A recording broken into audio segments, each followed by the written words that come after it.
John Hamilton was a proponent of pesticide use on crops until he began noticing herbicide resistance on the farm and decided a new approach was needed.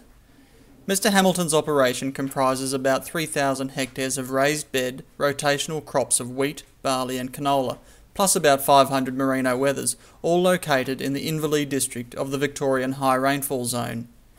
Integrated pest management systems are now an integral part of this farming operation. Previously, if you saw something, you'd just go straight home, get a drum of chemical, go out, spray it, close the gate and walk away, and you'd be right. But now we're finding we're looking, we identify a pest, then we go and identify what predator insects are around, and usually requires 2 or 3 trips to the paddock then over the next few days to work out whether the good bugs are actually building up in numbers to control what we want to get rid of. And I must say 9 out of 10 times that they do. They respond really well to any build-up in pests. Despite the extra work, the benefits have been obvious, if sometimes unplanned. We're actually doing a lot better for the environment as well, which I must say is not the reason we got involved. That wasn't the reason at all, but we're just finding we've got things much more in balance, and at the end of the day that's got to be so much better than just having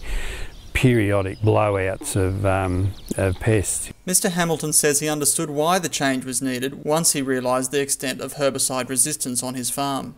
So obviously that was the next step with pests, because we were using pesticides, well, reasonably heavily. There wouldn't be a paddock that didn't get a pesticide on it every year, at least once, sometimes 2 or 3 times.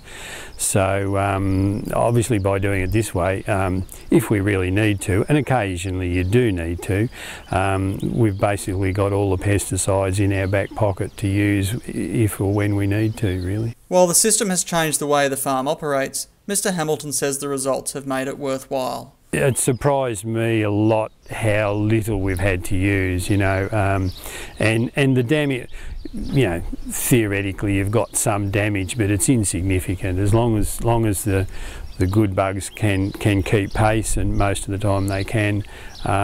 It's actually working much better than I thought it might actually.